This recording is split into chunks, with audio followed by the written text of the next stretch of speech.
আজ গণেশ চতুর্থী। দেবী পার্বতীর সবথেকে প্রিয় সন্তান হলো গণেশ। তাই দেবী পার্বতী মর্তে আসার আগেই ভাদ্র মাসের শুক্লপক্ষের চতুর্থী তিথিতে কৈলাস থেকে মর্তে নেমে আসেন সিদ্ধিদাতা গণেশ। এই সময় ভক্তরা নিষ্ঠা ভরে আরাধনা করেন সিদ্ধিদাতা গণেশের। তবে গণেশ সম্পর্কে আমরা বিভিন্ন সময়ে বিভিন্ন জায়গায় অনেক রকমের গল্পই শুনে থাকি, কিন্তু আপনারা জানেন কি গণেশের পূজায় কেন তুলসী পাতা দেওয়া নিষিদ্ধ? অনেক জায়গায় শোনা যায় গণেশের এইরূপ চেহারার জন্য তিনি নাকি ব্রহ্মচারীর ন্যায় জীবন যাপন করতেন। তাহলে গণেশের কিভাবে দুটো বিবাহ হয়েছিল? গণেশের দুইজন স্ত্রী বা কারা ছিলেন? আবার কেন গণেশের অভিশাপে তুলসীর অসুরের সঙ্গে বিবাহ হয়েছিল? এই সব প্রশ্নের উত্তর জানতে আজকের এই ভিডিওটি শেষ পর্যন্ত মনোযোগ দিয়ে দেখুন। নমস্কার, আপনারা দেখছেন আপনাদের প্রিয় চ্যানেল ডিভাইন ডায়েরি, আর আমি সাথে রয়েছি আপনাদেরই প্রিয় বন্ধু পূরবী চট্টরাজ। পুরাণ মতে গণেশ তার ব্রহ্মচর্য পালনের সময় একদিন তপস্যারত ছিলেন। এমন সময় দেবী তুলসী তপস্যারত গণেশকে দেখে মুগ্ধ হয়ে পড়েন এবং দেবী তুলসী গণেশের ধ্যান ভঙ্গ করে তাকে বিয়ের প্রস্তাব দেন। কিন্তু গণেশ বলেন, আমি ব্রহ্মচারী, তাই আমি বিবাহ করতে পারবো না। এই বলে তুলসীকে প্রত্যাখ্যান করলে তুলসী অপমানিত বোধ করেন এবং গণেশকে অভিশাপ দেন, আপনার একটা নয় দুটো বউ হবে এবং দুইজন স্ত্রীকে নিয়ে আপনাকে ঘর করতে হবে। তুলসীর মুখে এইরূপ কথা শুনে গণেশ রেগে গিয়ে তুলসীকে অভিশাপ দেন যে তোমার বিয়ে হবে একজন অসুরের সঙ্গে, তোমাকে একজন অসুরের সঙ্গেই ঘর করতে হবে। সেই থেকেই নিষিদ্ধ হয়ে গেল গণেশের পূজায় তুলসী পাতার ব্যবহার। এই অভিশাপ দুইজনের জীবনেই ফলে যায়।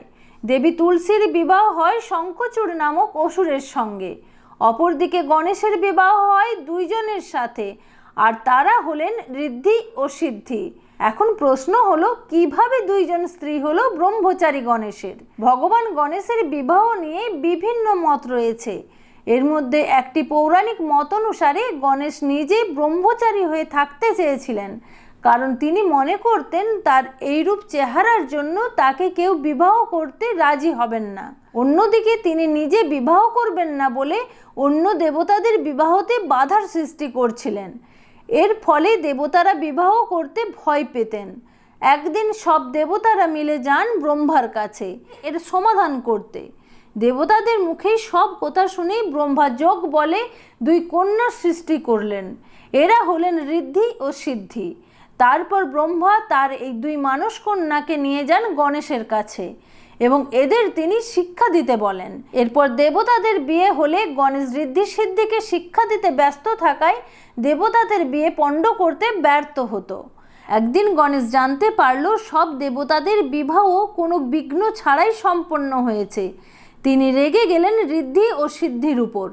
তিনি তাদের অভিশাপ দিতে উদ্যত হলে সেখানে হাজির হলো স্বয়ং ব্রহ্মা এবং তাকে থামিয়ে গণেশকে ঋদ্ধি সিদ্ধিকে বিবাহের প্রস্তাব দেন।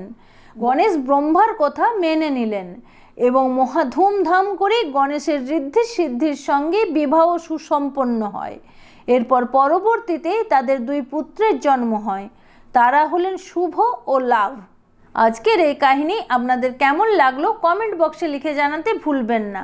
কাহিনীটি ভালো লাগলে একটি লাইক করবেন। চ্যানেলে নতুন হলে এবং এইরকম আরও জানা অজানা কাহিনী জানতে হলে চ্যানেলটিকে অবশ্যই সাবস্ক্রাইব করুন বন্ধুরা। আজ এই পর্যন্তই। দেখা হচ্ছে খুব শীঘ্রই এইরকম একটি কাহিনীর চুলচেরা বিশ্লেষণ নিয়ে। ততক্ষণ ভালো থাকবেন। ধন্যবাদ।